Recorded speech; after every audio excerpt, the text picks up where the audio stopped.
Hi everyone, welcome or welcome back to my channel. Welcome back to yet another very requested video from you guys. This video is regarding my new airline joining and my life update which was pending since a very long time. जब से मैंने Singapore Airline का interview का video डाला था अपने channel पे, तब से a lot of you were expecting that I will join Singapore Airlines and you guys were waiting. But जब से मैंने अपडेट किया कि मैंने सिंगापुर एयरलाइन नहीं दूसरी एयरलाइन ज्वाइन की है which is in the middle east, many of you were surprised and it is completely acceptable because to be honest even मेरे लिए ये बहुत सरप्राइजिंग था because I was not expecting to join here and ये सब ना बहुत जल्दी हुआ. मेरे पास इतना टाइम भी नहीं था कि मैं सब कुछ अपडेट करती रहूँ बिकॉज वीडियोस बनाना, उसको शूट करना, उसको एडिट करना, अपलोड करना, it takes a lot of time and also मुझे सब कुछ जब तक वो चीज़ हो नहीं जाती सब कुछ पब्लिकली अनाउंस करना अच्छा नहीं लगता. आई वॉन्टेड कि जब तक मैं वहाँ चली नहीं जाती, जब तक सब कुछ सारा प्रोसेस हो नहीं जाता, जब तक मैं वो एयरलाइन ज्वाइन नहीं कर लेती, I am not going to announce anything. इसलिए मैंने इस एयरलाइन के बारे में कहीं पे भी पब्लिकली नहीं डाला हुआ था. So I am gonna be telling everything from the beginning कि एक्चुअली क्या हुआ and how I ended up here in the middle East instead of Singapore Airlines. Also I am going to keep this video very short and brief. मैं सब कुछ एकदम short में बताऊंगी और एकदम क्लियरली बताऊंगी so that you guys don't have to waste much of your time. I know आप में से बहुत सारे लोग कमेंट कर रहे थे कि प्लीज अपना लाइफ अपडेट शेयर करो, अपना प्रोसेस बताओ कि how did you ended up in Middle East, why did you not join Singapore airline and etcetera etcetera. So वो सारे डाउट्स मैं इस वीडियो में क्लियर करूंगी. So that's why I am going to keep this video very short and up to the point. How I cleared Singapore airline interview, why I did not join Singapore and why I joined here in the Middle East. Everything I will share in this video, so please make sure you watch this video till the end. Also this video is a life update which I wanted to share since a very long time because जब से मैंने Indigo से resign किया था मेरे दिमाग में भी बहुत सारे confusion चल रहे थे, बहुत सारी issues हो रहे थे कि regarding choosing my airline, regarding where should I join next and etc. So मैं चाहती थी कि पहले वो सारे confusion मैं खुद दूर करूँ अपने दिमाग से, फिर मैं उस चीज़ को पब्लिकली अनाउंस करूँ ताकि जब मैं वो बताऊँ तो मेरे दिमाग में कोई कन्फ्यूजन ना रहे. And that is why I am recording this video now because right now I am in a very stable place. I am in an airline. I have already joined and I am already working. So this is the right time for me to announce my life update. So here it goes. So to begin with it I would like to first of all announce that yes I have joined world's best airline in the middle east. And I know आप लोग को already पता चल ही चुका होगा कि कौन सी एयरलाइन है. Of course I am not going to reveal the name because of the confidential reasons, but I know you guys have seen my picture. I know you guys know which airline I'm talking about. So yes, I am officially an employee of world's best airline and I am so honored. I cannot be more happy about it. So now how it all started, how I ended up here, everything is going to be shared. So please keep watching this video till the end. Now let's begin with what actually happened after I resigned from Indigo. So मेरे जो reasons थे resign करने के वो already मैंने अपने last video में सब कुछ बता दिया है clearly. And if you guys have watched that video तो आपको पता ही होगा कि मेरा जो first main reason था Indigo छोड़ने का, it was obviously my career growth. तो मैंने इंडिगो इसीलिए छोड़ा बिकॉज मुझे दूसरी एयरलाइन से ऑफर लेटर मिल गया था. ऐसा नहीं है कि मैंने इंडिगो छोड़ने के बाद कहीं और अप्लाई किया because for me having a job opportunity is very important. I have to be financially stable and mentally stable. I can not sit at home and do nothing. मुझे I need a job in my hand at all point of time. IndiGo में resign करने से पहले भी मैंने और भी बहुत सारे इंटरव्यूज़ दिए थे. For example I tried in Emirates as well, I tried in Etihad Airways as well. But unfortunately जब मैं इंटरव्यू देती थी तो मेरा नहीं हो पाता था. टू बी वेरी ऑनेस्ट मैं एक बार एमिरेट्स से रिजेक्ट हुई थी और almost twice I got rejected from Etihad Airways which was very disheartening because मुझे ऐसे लगा नहीं कि मेरी तरफ से कोई कमी थी. पर कोई बात नहीं, जहाँ पे आपकी किस्मत रहती है आपका वहीं पे सिलेक्शन होता है. सो वो सब सोचने के बाद आई do not feel bad about all those interviews. International airlines ना हमेशा हायर नहीं करते हैं इंडिया में. सो जब भी वो आते हैं ना and if you don't clear then you have to wait for much longer time for the next interview because they don't conduct interviews every month. मेरे सारे फ्रेंड्स एयर इंडिया स्विच कर रहे थे because they have bigger aircrafts and they have much international destination और in fact उनकी salary भी अच्छी है कंपेरेटिवली. दो एयर इंडिया में I know a lot of issues are happening because of the training period. Training बहुत ज़्यादा लंबी चल रही है and etcetera etcetera, but once you clear your training Air India life is actually good. And ये मुझे अपने फ्रेंड्स से ही पता चला था, so that's why I decided कि let me also try, because Air India Delhi base देते हैं and if I stay in Delhi मुझे और बेटर इंटरनेशनल एयरलाइन के अपॉर्चुनिटीज़ मिलेंगे, बिकॉज कोई भी इंटरनेशनल एयरलाइन आते हैं अगर इंडिया में इंटरव्यू लेने के लिए, उनका जो फर्स्ट प्रायोरिटी होता है इंटरव्यू का वो दिल्ली होता है। तो मैंने सोचा था कि अगर मैं दिल्ली में रह के फ्लाई करूँगी तो मुझे ज़्यादा अपॉर्चुनिटी मिलेंगे एंड मैं ज़्यादा इंटरव्यूज़ दे पाऊँगी इंटरनेशनल एयरलाइन के, so I can later any time switch. और नहीं तो अगर एयर इंडिया में if you know my salary is good and I am doing good then obviously I will stick to Air India. तो वो सब सोच के मैंने एयर इंडिया का इंटरव्यू दिया था और मेरा सिलेक्शन हो गया था and that was the reason I resigned from IndiGo, because I already had Air India offer letter. And if you guys want to watch how I cleared Air India interview और how the interview was, मैंने उसका भी एक अलग से video बनाया है which is already there on my channel. उसका लिंक मैं यहाँ पे दे दूँगी, so you can always go and watch that video if you are about to join air India और you are looking for your career and you want to know कि interviews कैसे होते हैं एयर इंडिया में, so you can obviously go and watch this video. Now let's continue with the video. What happened is Air India was taking a lot of time to actually give the joining date and to be very honest मुझे उतनी problem नहीं हो रही थी wait करने से, because मैंने almost 5 साल इंडिगो में फ्लाई किया था। So I fell like even I need a break, at least ज़्यादा नहीं तो कम से कम 2-3 महीने का ब्रेक मुझे चाहिए before I switch to another airline and start my career from zero. So I was happy कि यू नो चलो वो नहीं बुला रहे हैं तो कोई बात नहीं, मैं घर पे टाइम स्पेंड करूँगी एटलीस्ट थोड़ा बहुत, बिकॉज उसके बाद से मेरा जो बेस था वो बैंगलोर नहीं होने वाला था, वो दिल्ली होने वाला था। सो आई वॉज हैप्पी कि you know I can spend some time at home. तो मैं ज़्यादा हरी भी नहीं कर रही थी, I was taking my time, they were taking their time and everything was going smooth. मेरा इंडिगो में 3 महीने का नोटिस पीरियड भी खत्म हो गया। इस बीच सिंगापुर एयरलाइन ने हायर करना शुरू किया। I knew Singapore airline most of the time they conduct their interviews in Delhi only, so I just applied for it because मैंने सोचा था कि जब तक ये लोग अपना इंटरव्यू लेंगे और शायद अगर मुझे बुलाया इंटरव्यू के लिए तो मैं उस टाइम पे ऑलरेडी दिल्ली में रहूँगी, तो it's a good opportunity for me and I will go and attend the interview. So I immediately applied for Singapore airlines. I gave my video interview and fortunately I got selected in video interview and I was called for my face to face interview in Delhi. और इससे पहले कि मैं दिल्ली जाती, इस बीच मुझे एक और इंटरव्यू का मैसेज आता है जो मैंने अप्लाई करके रखा था पहले से, which was this airline which I am currently working in the middle east.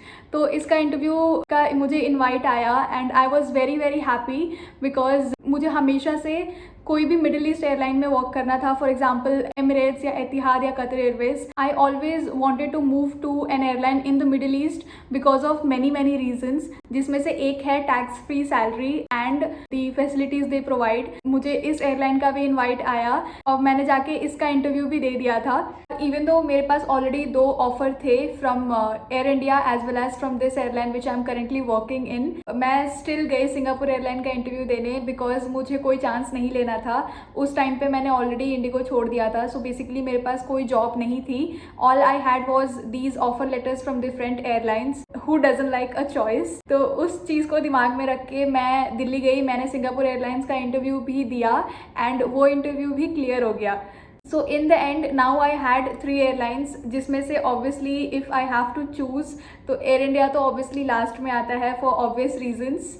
Then comes Singapore airlines and then was my airline which I am already working in. एक टाइम पे मुझे कोई इंटरव्यू के कॉल्स नहीं आते थे, even if मैं interview देती थी तो रिजेक्ट हो जाती थी मैं। And all of a sudden I had like 3 opportunities in my hand, 2 from international airline and 1 from domestic airline. I was so happy because उस टाइम पे मैंने already इंडिगो से resign कर दिया था. Having these many opportunities in your hand is nothing sort of a blessing, I believe. And that was the time, you know, जब मुझे actually decide करना था कि कौन सी airline में मुझे join करना है. So obviously मेरा जो first aim था वो था international airline. So मैंने Air India को side में रख दिया because anyway they were not calling me. They were taking a lot of time to give me a batch. तो मैंने भी उनसे कुछ बोला नहीं because I was already in the confusion of these 2 airlines. तो मैंने वहाँ पे ध्यान भी नहीं दिया. Now when it comes to these 2 airlines, जहाँ पे मैं अभी करेंटली हूँ and the another one is Singapore airlines, मैंने बहुत सारे कैलकुलेशंस किए, मैंने बहुत सारे एडवांटेजेस बहुत सारे डिसएडवांटेजेस देखे. I spoke to my friends जो ऑलरेडी सिंगापुर एयरलाइन में काम कर रहे हैं and the other friends who are already working in this airline which I am currently in. Clarified everything, मैंने सब कुछ कंपेयर किया and after those comparisons reasons I chose this airline and not Singapore airline, because this was my actually ultimate goal. मेरे लिए जो first priority थी वो ये एयरलाइन थी जहाँ पे मैं ऑलरेडी हूँ. तो मैंने डिसाइड किया था कि अगर मुझे मिडिल ईस्ट से कॉल नहीं आ रहा है तो I probably go join Singapore airlines. पर अगर सिंगापुर से कॉल नहीं आ रहा है और यहाँ से आ गया तो my priority was always the middle east. And fortunately मुझे यहीं से पहले कॉल आया and that's why I joined this airline. Now जब मैं यहाँ पे आई, when I left my home, I shifted to Doha, I joined this new airline. When I was in my training, I got a mail from Singapore Airlines saying that due to incomplete documents, my work visa was rejected from Singapore government. And that day I realized कि thank God मैंने Singapore airlines का इंतज़ार नहीं किया, because अगर मैं ये offer reject कर देती और सिंगापुर एयरलाइंस का वेट करती तो शायद आज मेरे पास एक भी ऑफ़र नहीं रहता. So I felt really happy कि मैंने ये चूज़ किया and I am already here and I can not be more happy about it. Why I chose this middle eastern airline and not Singapore airlines, तो उसके भी मेरे बहुत सारे पर्सनल रीजंस हैं. It's not that I am talking about the airline और you know the reputation of the airline या फिर anything else. It's all just my personal reasons, because मैंने जो भी दोनों एयरलाइंस के बीच में कंपैरिजन किया था वो अपने पर्सनल रीजंस की वजह से किया था. So I'm gonna be stating all those reasons here. Of course, Middle Eastern Airlines, they pay you tax-free salary, which is a very very big advantage for any employee. मेरे लिए जो first reason है to even switch my career, to even switch my airline, मैं Indigo से भी mainly इसलिए निकलना चाहती थी because I wanted to get paid much better. जितना मुझे इंडिगो में पे मिल रहा था मुझे उससे और ज़्यादा कमाना था, because there are many airlines out there जो आपको ज़्यादा पे करते हैं. So this was my obviously first reason, और इसी की वजह से मैंने ये एयरलाइन भी चूज़ किया और मैं सिंगापुर एयरलाइन में नहीं गई because of the pay, because this country pay you tax free salary. I know a lot of you will say कि Singapore airlines pay much better, but then उसके जो डिसएडवांटेजेस हैं वो they do not provide you accommodation. तो आपको Singapore में अपना खुद का फ्लैट लेके रहना पड़ता है, plus they do not even provide you transport for your day flights. तो आपको अपना खुद का ट्रांसपोर्ट भी बुक करना पड़ता है. So if you are paying your own rent, if you are paying for your own transport and you are paying your own bills, तो अगर आप उस वे में कंपैरिजन करेंगे so obviously here in the middle east it is so much better, because you get free accommodation, you get free transport, you don't have to pay any electricity bill, also you get tax free salary. जो मेरा main reason है switching to an international airline is obviously money, because मैं India से बाहर obviously सिर्फ पैसे कमाने आई हूँ. I had to earn for myself, I had to earn for my family. So when I compared between these two airlines, तो मुझे यहाँ पे ज़्यादा बेटर लगा, because here I don't have to pay my accommodation, here I don't have to pay my electricity, my transport bills, nothing, सब कुछ free of cost है. अगर आप ज़्यादा जहाँ पे सेव कर सकते हैं आप वहीं पे जाना चाहेंगे. So that's what I did. I chose this airline and not Singapore Airline. To be honest और कोई रीज़न नहीं है मेरा सिंगापुर एयरलाइन ना ज्वाइन करने का. Another reason was they were taking a lot of time, और मुझे अपने हाथ से इस एयरलाइन की अपॉर्चुनिटी नहीं खोनी थी. मुझे ऑलरेडी ज्वाइनिंग डेट मिल चुकी थी, मुझे टिकट्स मिल गए थे, everything was ready, my visa was ready. So मुझे यहाँ से अपनी अपॉर्चुनिटी नहीं गंवानी थी, तो इसलिए मैंने ये चूज़ कर लिया. और if I say about Singapore, तो वहाँ से मुझे कोई अपडेट नहीं आ रहा था. आई स्टिल रिमेंबर मैंने अपना इंटरव्यू दिया था जनवरी 2024 में, और टिल मई 2024 मुझे कोई रिवर्ट नहीं आया, कोई रिप्लाई नहीं आया. In fact I use to mail them कि मुझे कोई अपडेट चाहिए, because I had to be sure कि एटलीस्ट मेरे पास ये ऑफ़र भी है. सो वहाँ से कोई रिप्लाई नहीं आ रहा था. इन दी अदर हैंड मुझे यहाँ से ऑलरेडी वीज़ा मिल चुका था, टिकट्स मिल चुके थे, ज्वाइनिंग डेट सब कुछ मिल गई थी. सो ऑफकोर्स ये भी एक रीज़न है कि मैंने यहाँ पे ज्वाइन किया. And when I came here and जब मुझे सिंगापुर एयरलाइन से रिजेक्शन आया, बिकॉज मेरे कुछ डॉक्यूमेंट्स कम थे, तो मेरा वीज़ा वर्क वीज़ा नहीं बन पाया था सिंगापुर में, तो इसलिए मुझे वहाँ से रिजेक्शन मेल आया था. And I felt so good कि मैंने ये चूज़ किया और मैंने सिंगापुर एयरलाइंस का वेट नहीं किया, बिकॉज अगर मैं उसका वेट करती तो आज मेरे हाथ में कोई जॉब नहीं होती. I would have been jobless. So I was very happy for my decision. Now when I talk about Air India, उनका भी रिप्लाई आया जब मैं ऑलरेडी यहाँ पे ज्वाइन करने वाली थी. तब उन्होंने भी मुझे मेल करना शुरू किया दैट आपका बैच रेडी है, so you have to join. But then I had to say no to them, because obviously मुझे यहाँ पे ज्वाइन करना था. Except these two reasons, I do not have any other reason to not join Singapore airlines. I know a lot of you will say Singapore airlines is much better, it is very good airline, and I know it is a very good airline. It was completely my personal decision that why I chose this airline in the Middle East and not Singapore Airlines. This was my reasons why I came here, how I joined here, and why I did not join Singapore Airline. I hope I have clarified all your doubts in this video. If you have any more doubts regarding my life update, then you can always comment down in the comment section below and I will answer it for you. But I hope I have made myself very clear through this video that why I chose this airline in the Middle East and why I did not join Singapore Airlines. I hope you enjoyed the video and I hope the video was informative. On the other note, if you are looking for your career in Singapore Airlines or in Air India, then you can always go and watch my interview video which I have already uploaded on my channel,